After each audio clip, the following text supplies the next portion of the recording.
This is episode 713, and today we're going to be talking about the 4 stages of forming a habit. Basically, how to rewire your mind for success. If you don't take control of your habits will take control of you. And often when clients come to me, many times, it's because they are caught in a habit that they don't know is a habit. They just think it's normal. And so when we dive into an understanding that the habit is based on decisions, based on programming, based on other factors, then they are able to take back control of your habits, right? So let's jump back to mental strength. One of the C's is control, and you can take control of your habits. Your habits don't use you instead of taking control. So your habits determine your success, energy levels, and mindset. Understanding how habits form is the key to long-term transformation. The other part is that often clients come and they want to change a habit. They think it's a habit, but it is actually several or numerous habits together. Like, I want to get healthy. I'm not eating healthy. Well, eating healthy, we have to define what that looks like. Then what are their habits of eating? What do they have in the house? What are their habits of hydration? So to be healthy involves a physical component, right? Some sort of a physical activity, a nutrition, hydration, and all of those require a different habit formation. So forming a habit is the foundation of peak performance, right? So if you want to achieve any level of performance, high performance or even peak performance, difference is high performance is sustained. Peak performance, you can hit it, one time at a time. And so, but habits do that. And we're going to look at how when we don't have habits, we chew up a lot of our mental energy. And once that mental energy is chewed up on useless things, we then don't have enough energy to hit high performance, no less peak performance. So we have limited mental energy again, right? So this is the willpower. We wake up, our batteries are charged, our willpower batteries, our mental energy is charged. And then unconsciously, we just start to drain the heck out of it. So by the time 9, 10, 11 o'clock, we feel exhausted. We don't know why, because we have uselessly spent our energy, our mental energy, on stupid things when we could have even recharged that battery or even utilized our mental energy on other things. So this is the foundation we're going to talk about is very similar to the 4 stages of learning, right? So it's the 4 stages of forming a habit is that unconscious incompetence. You want to stop a bad habit, but you have no idea how, right? I don't know what I don't know. At this stage, you're unaware of what needs to change, right? We're oblivious. We're just going around life. We don't like the results we get, but we don't know what we don't know. And we could be scrolling through social media every morning, draining our energy, and by the time we get to work, we have no idea why we're drained. This part is where there can be a lot of resistance to it with clients in the beginning, because I'll bring that up and, well, I only do it for 5 minutes, and it turns out it's an hour and 5 minutes, or it's really not that bad. It's really not. So they're making excuses to keep their limitations, to keep them held back, because it's so addictive, right? Many habits can be addictive, and we can have good addictive habits like working out and reading and personal development, and we can have not so good addictive habits such as sugar, too much alcohol, too much wasting our mental energy on social media. So the first stage is this unconscious incompetence. We have no idea what we do. We just don't like where we are. And then there's this conscious incompetence.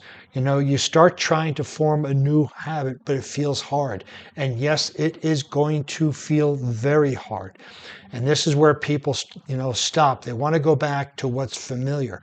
Our ego hates change. Even if we're doing something that is not healthy, to change it, our ego still doesn't want to do it because it loves that continuity. It loves the stability. And so when we start to change our habits, it's going to feel hard. And I'm not going to sugarcoat this, no pun intended about the nutrition, but it is going to feel hard. It's going to be difficult. This is where mental strength comes in. And this is where mental strength is developed, right? This is the 66-day grind when most people quit. So the fallacy has been that it takes 30 days to form a habit. That is not correct. There's been studies in universities over in England and elsewhere that talk about a 66 days. It takes 66 days to get that habit at ground zero, right? So the first 65 days, it's a struggle. We have to consciously do it. We may not be good at it, but we consciously do it. So 66 days in a row, not one day here and then 3 days, 4 days later, and 5 days. This is 66 days in a row. So when you want to get something changed, just realize it's going to be 66 days until it begins to solidify. This is that grind. This is the 66 hard. It's going to be challenging, and this requires massive mental energy and willpower. This requires you to have a coach or an accountability person or a bigger why, a bigger purpose. It could be that you're so out of shape that you can't even walk a flight of stairs, and you have kids that want to go out and play baseball and football and run and tag, and you can't do it, and you're feeling pretty bad about yourself. So that why will help you start to push through that 66-day grind, right? It's like pushing a boulder uphill. It's not easy, but you got to push it. You got to schlep it up the hill. You got to keep going. And yes, think about it. I mean, the thing with the 66-day grind is it's one day at a time. Just for today, can you do this habit? Then you wake up the next day, just for today. And pretty soon when you take it one day at a time, right? The old expression, how do you eat an elephant? One bite at a time. This elephant is 66 days, and you do it one day at a time. But it requires consistency throughout that 66 days. Then we come to that conscious competence. And that's where we know what to do and how to do it, and we are doing it. And it's not that struggle. It's like, I need to get up at 4 o'clock in the morning. You don't use the alarm. Or if you do, it's like, okay, great, fine.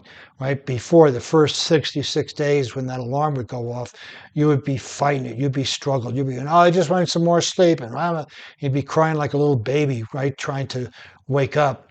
Well, now you're at this conscious competence level after the 66 days, and you go, I know what to do, I know how to do it, and I'm going to do it.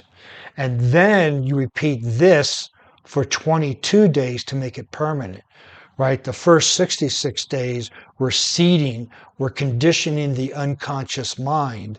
And if you stopped and didn't do it anymore, you could fall all the way back to day 0. But what we want to do is, because it's easy now, we want to continue that winning streak and go for another 22 days to make that habit absolutely permanent, absolutely there. For myself, I've been waking up early for well over 40 years, and it's just second nature. It's just wake up, meditate, go to the gym, come back. That is it. There's no thinking involved. There's no challenges. There's no negotiations. There's no bargaining with my ego. It's just that's what I do. And you use less willpower compared to stage 2. So when you're in that 66-day grind, you will be using your mental energy. And so for those 66 days, you may feel more mentally exhausted towards the end of the day, because now you're adding in the 66-day grind, if you will. And so you're using your mental energy to do that. Once you pass that, though, now you're on the 22 days, like, wow, you don't have to think about it anymore. You have this other energy there available for you. So you're going to use a lot more willpower than when you're in that conscious incompetence stage. And, the morning meditation becomes a routine. Again, like for myself, wake up, meditate, gym, come back, do some deep work, do some reading, whatever. It is just, I don't have to think about it. I know what I'm going to do because I've done it for so many years. And then we come to the unconscious competence, which is, using me as an example, where that is. But you can see a lot of people. There's a lot of people, and it doesn't have to be waking up early, although I highly recommend it. It can be other things, but you can see these people who just flow effortlessly with what they're doing, whether it's they go for a walk, they present well, whatever it is, they're unconsciously competent because they've been doing it so often and so correctly that it's second nature. Driving a car. So your habit is now automatic. It's part of who you are. It's part of what you do and who you are. This is where it's really fun and enjoyable, because you don't have to think about it. You're not using any energy, mental energy at all to do that. And so now you have more energy to build up new habits. So this is why it's important to focus on, one habit, maybe two at the most, because it's going to be 88 days. Let's just make it 90 days. Roll it up to 90 days. It's going to take you to go from zero, I don't know what I need to do, to doing it without even thinking about it. 90 days. And when you hit that 90 day, you have all of that energy you used to use in the 66 days. You have all that available. So maybe you want to utilize that energy to up the intensity of the habit that you're doing. We'll say, for an example, working out. Now you have that energy. You can go to the gym and work out harder, work out longer if that's what you want. Or if you want to take that energy now and start to develop another habit. It could be a habit of more deeper meditation. Could be reading. It could be spending time with your significant other. Whatever it is, you have that mental energy now because the other habit is in place. It's on auto drive. You don't have to use. It's like spinning a plate. It's still there. It's just spinning. It has no energy. So now you can do something else. Yeah, you have to come back and reinforce it once in a while. But imagine that, right? You have all this energy to do another habit.